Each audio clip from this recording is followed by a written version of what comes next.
Exodus 23. You must not give a false report.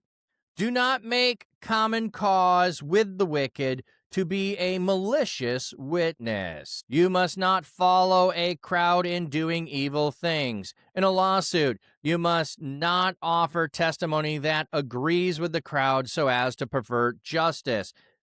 And you must not show partiality to a poor man in his lawsuit. If if you encounter your enemy's ox or donkey wandering off, you must by all means return it to him. If if you see a donkey of someone who hates you fallen under its load, you must not ignore him. But be sure to help him with it.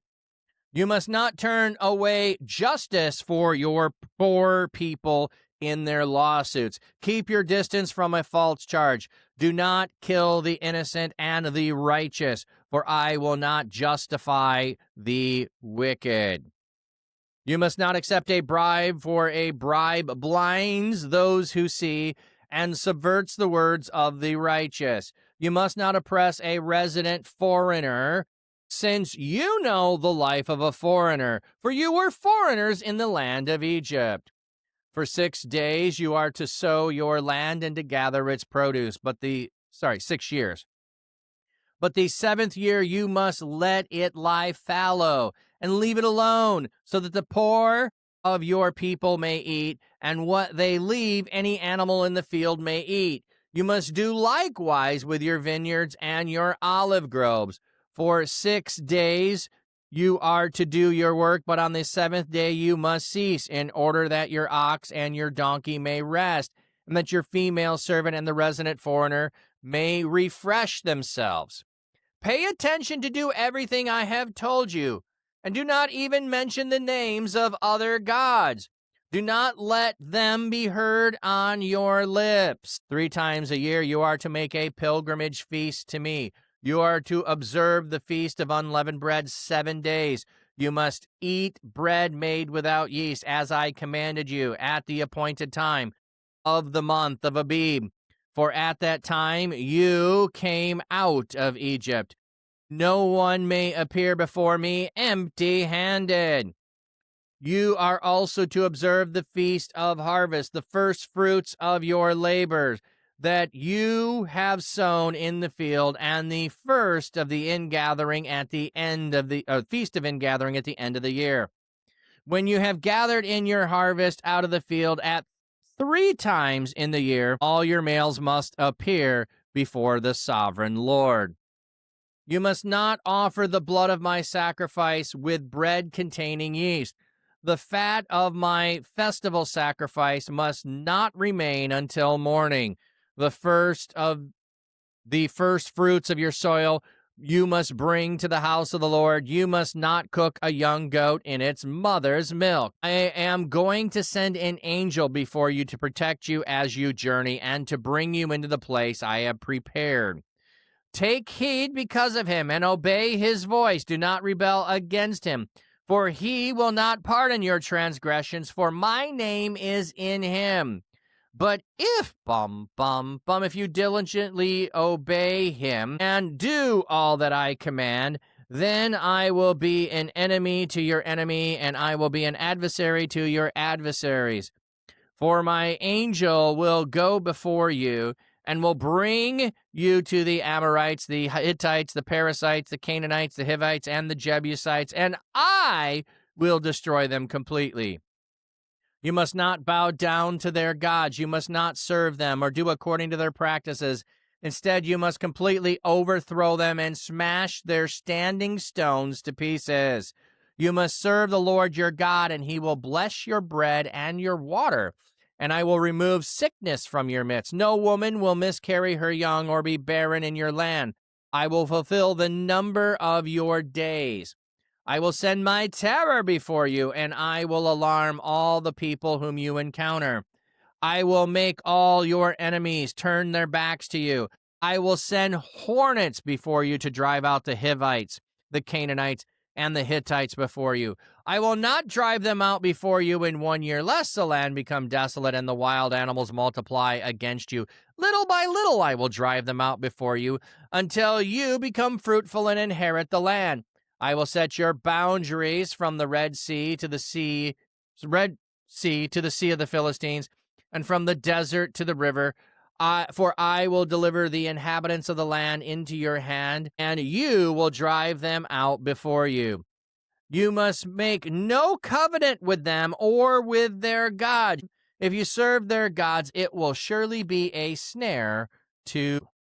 So we're now going in a different direction. This is not about injury that happens outside of court.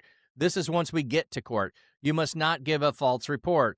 Do not make common cause with the wicked, to be malicious witness. So do not let somebody persuade you to be a malicious witness and to testify against someone falsely. You must not follow a crowd in doing evil things.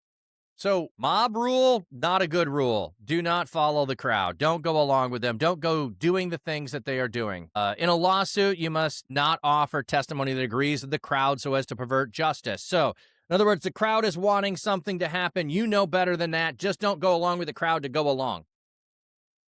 You must not show partiality to a poor man in his lawsuit. So, no matter who a person is, you don't just judge a person based on status, whether good or bad. If you encounter an enemy's donkey, so now we're going outside the courtroom. You encounter an enemy's ox or donkey wandered off, you must return it. If the donkey is someone you hate is fallen under a load, you must not ignore it. You must surely help with it. You must not turn away justice from a poor. So we went to justice for the poor, to your enemies, back to justice for the poor in a lawsuit. It's weird, that little interruption in there. Thinking about your enemies, okay. Now we're going to go back to the poor in a lawsuit. Keep your distance from a false charge. Do not kill the innocent and the righteous, for I will not justify the wicked. So don't false testimony someone to your benefit, to somebody else's benefit, or to death.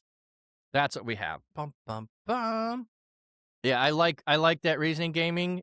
It doesn't say that because David's wars were an act of judgment of God, but it does stand outside the logic to limit it.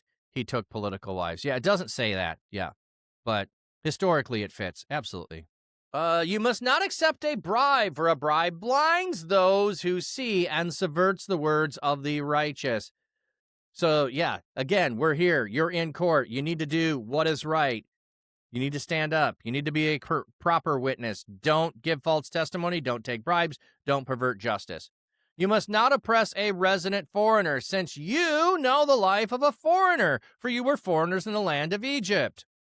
So don't oppress foreigners who are among you. You know what that's like. You've lived that life. So don't do that to others. Oh, golden rule maybe. Okay. For 6 years you are to sow your land and to gather its produce, and in the 7th year you must let it lie fallow and leave it alone, so that the poor of your people may eat, and whatever they leave, any animal of the field may eat. You must do it likewise with your vineyards and your olive groves. So we're going to start with a big setting, 6 years. We're going to raise crops. We're going to harvest crops. Year 7, we don't. Why? Well, 1, we're going to trust God to provide for us. 2, we're going to let it provide for the poor. So I should be storing up for myself in year 1 through 6 so that I have enough to provide for myself in year 7, or trust that God has given me enough to provide for me. This is a matter of trusting God. We're going to get some more reasons why later, but that's one of them here. And it's everything that I have. And then it's supposed to bless the poor and the animals. So also my animals are getting a Sabbath year as well, because they're not having to work. For 6 days you are to do your work, and on the 7th you are to cease, in order that your ox and your donkey may rest, that your female servants and your resident foreigners may refresh themselves. So the reason that we're doing 6 days is we're different than everyone else.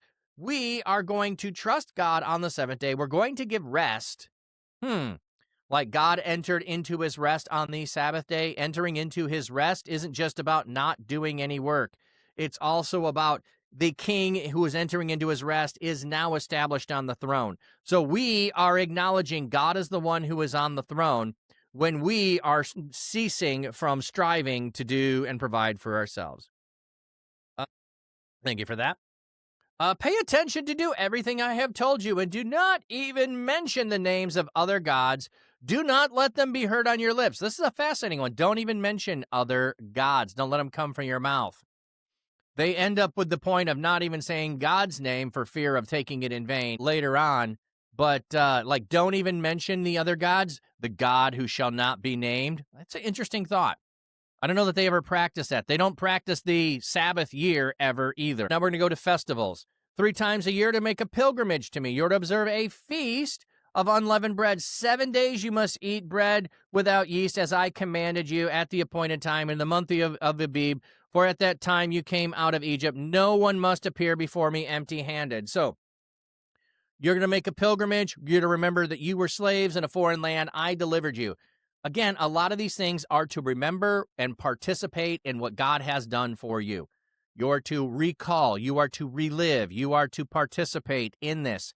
So imagine this, taking a week off to go and have a pilgrimage and celebrate what God has done in the past, what God is doing amongst you. Would that not change the way you view the world around you? Again, you're to be set apart. You're to be different.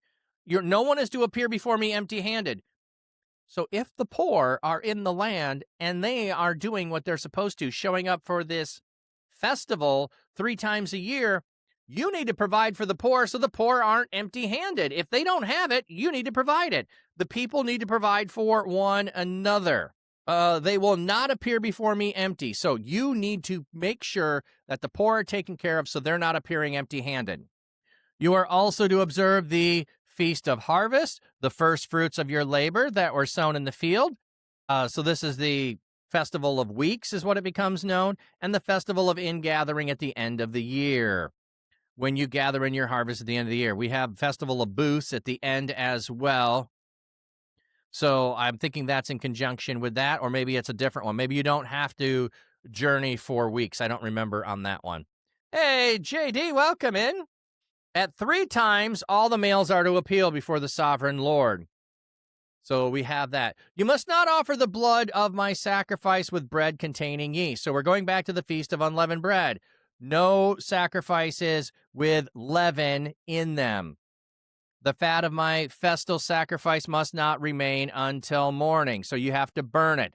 The fat that's there gets burned up. The first fruits of your soil must bring to the house of God. So the first of the field is brought to God into a sacrifice for him. In other words, celebrating and acknowledging that God has provided.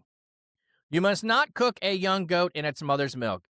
Exactly why this is a command, what this is a command for, there's lots of explanations for that. It is mentioned multiple times in multiple passages.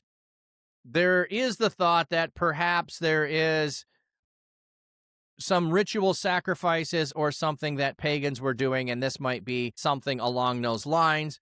But what ends up happening, how they interpret it, is to not eat dairy with meat. So dairy and meat are separated. Yes, we don't have anything concrete gaming with Yeshua that we absolutely know there's a pagan practice. We have things that are similar or along those lines, but to say definitively, it doesn't tell us why. So I don't want to speak more firmly than what the passage is actually telling us. All right, continuing. I'm going to send an angel before you to protect you as you journey and to bring you into the place I have prepared. What? I'm going to send an angel before you? How is that going to happen? Let me see here on the footnote. Amalek, this angel is to be treated with the same fear and respect as Yahweh, for Yahweh will be speaking in him. Cousteau says that the word in the first clause do not imply a being distinct from God.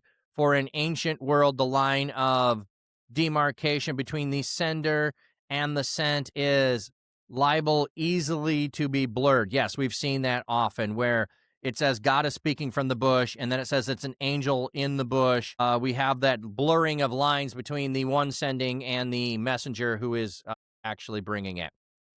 Okay, so the angel is going before, and then we do have the pillar of cloud is going before. So there's two ways to visualize this in some ways. The angel is not visible and is the one who is guiding the pillar so that you can see, or the angel is in fact in the pillar as the angel is going and guiding. So and I don't think it makes a difference here of how do you want to understand that. Okay. But also it's going to say, take heed to him. So there's going to be a voice that is heard. Do not rebel against him, for he will not pardon your transgressions, for my name is in him. So it is in him. But if, if you diligently obey him and do all that I command you, then I will be an enemy to your enemies, and I will be an adversary to your adversary, for my angel will go before you and bring you to the Amorites, the Hittites, the Perizzites, the Canaanites, the Hivites, and the Jebusites, and I will destroy them completely. So the angel is the one who was going before. We also have the pillar of cloud and smoke is going before. There might be some connection between the two of those. Let's not fully conflate them, but those are two things. Those are demarcations that are going. You're going to hear the voice. You're going to hear from. We don't have this necessarily mentioned repeatedly throughout. We just have it here. God is going with you. God is going to do the battles for you. He is going to lead you to the Hittites, the Perizzites. So if you, and all the rest of them, if you are trusting in me, he is with you. I am with you. I will deliver you. That's a thought here that we need to be thinking. Gaiman, the angel is understood as Jesus because he is the authority to forgive sins, and Psalm says God alone has the authority so that he may be worshipped. I'll say this, it's not revealed in this text that is the direction for us to think. It's only later that we have that understanding. So that would be part of what I would add. Okay, you must not bow down to their gods. You must not serve them or do in accordance with their practice. Instead, you must completely overthrow them and smash their standing stones to pieces. So this angel going to be leading you to the enemies who I'm going to destroy. You destroy their stuff. So you don't serve them. You don't do their practices. Instead, you destroy their stuff. So how can I serve them or do their practices if they're totally annihilated? I can't. So there is going to potentially be total victory and some who remain. You must serve the Lord your God, and he will bless your bread and your water, and he will remove the sickness from your midst. No woman will miscarry her young or be barren in the land. I will fulfill the number of your days. Okay, in this unusual clause, it is the reversal of the curse of Genesis because bread and water represent the field work and ground suitable for the abundance of blessing. So there is, I will bless you, so a reversal of the curse. Interesting. And I will remove sickness from your midst, and no woman will miscarry her young or be barren. I will fulfill the number of your days. No one will die prematurely, is what the days, abort or cast out. So also, if you're taking clause 1 there of the bread and water to be a reversal of the curse, then no woman miscarrying should also be considered as a reversal of the curse. So I think that the multiply your pain in childbirth does not just include physical pain. It includes emotional pain. It includes miscarrying. It includes being barren. It includes losing children before they are adults. It includes losing children who are adults before you die. So the multiply your pain is going to be because you are a woman and you are the one who gives birth to them. So as we go into the land, if women are barren in the land, it's going to be a sign that people are not in right relationship with God. If people are dying at a young age, if sickness is rampant in there, then it's going to be a sign that the people are not spiritually right with God. If you do not have bread and water, oh, you mean famine in the land? Yes, famine in the land is a sign of not being spiritually right with God when the people are, not individuals, when the people are this. And this doesn't go and apply outside of it. This is part of the sign to the people who are taking possession of the land. This is not a global thing for us to apply elsewhere. This is within the covenant bounds that is made. When you are not in covenant standing, there are consequences. Here are the blessings of being in covenant standing. There are consequences of not being in covenant standing.